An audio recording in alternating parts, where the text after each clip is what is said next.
Is now a good time to buy a house in Dallas? Before we can look forward, it's important to see how we got here and perhaps some clues for the future.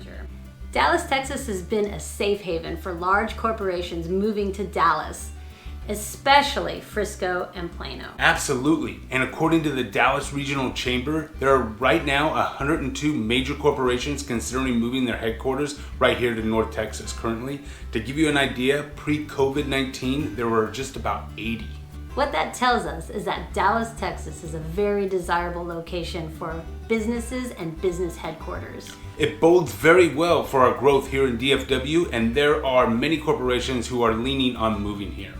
In fact, 24 of the Fortune 500 companies are headquartered right here in DFW, and 3 out of the top 10 Fortune 10 companies are right here in Dallas-Fort Worth. By 2030, just 9 short years from now, Dallas is expected to reach 10 million. Right now, we currently sit at 6 million population, making it the 3rd largest metro area in the entire United States. And the reason for this is that Dallas is a very business-friendly state. It's got a diverse population and land is cheap. Very cheap. You can't talk about the future without, like I said, going through the past, and everybody knows 2020 was all about the COVID pandemic. So we can't talk about the recent housing market here in Dallas without discussing the impact it had on our local market. And first and foremost, it forced many employers to have their employees work from home, allowing them the freedom to choose where they live. Second, this, along with very decisive political scenes across the United States, spurred a lot of people to rethink their priorities and start looking for greener pastures.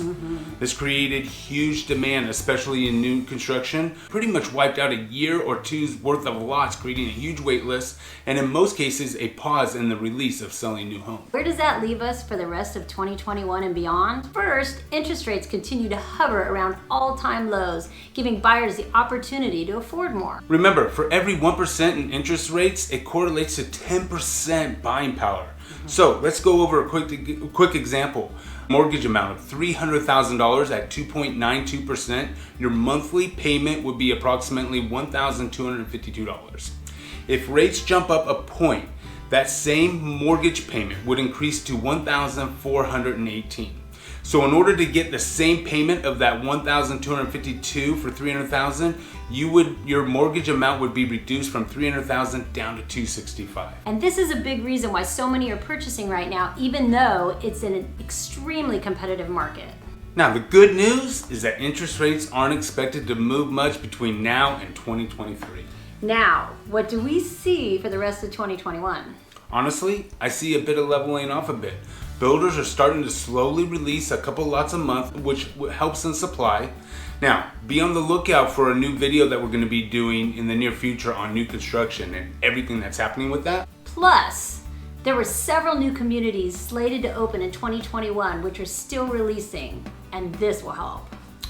Also, prices have stretched to the point that I believe that we will start to see them stabilize. I don't believe we will see them pull back, but I think that we'll start to see them level off a little bit.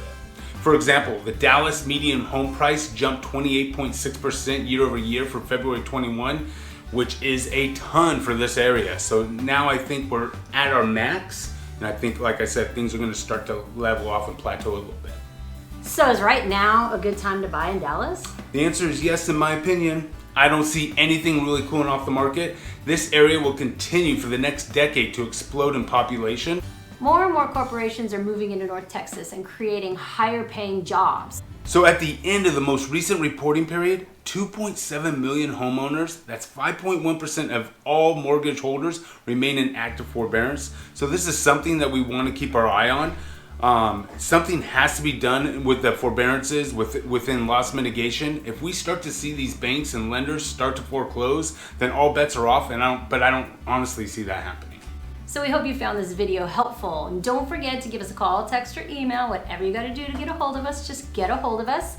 And hit that like and that subscribe button so you're alerted anytime we do a new video. And also, don't forget to hit that dream home form and fill that out so we know what it is you're looking for in your new dream home. And so until the next time, I'm Andy. And I'm Patrice. Take care.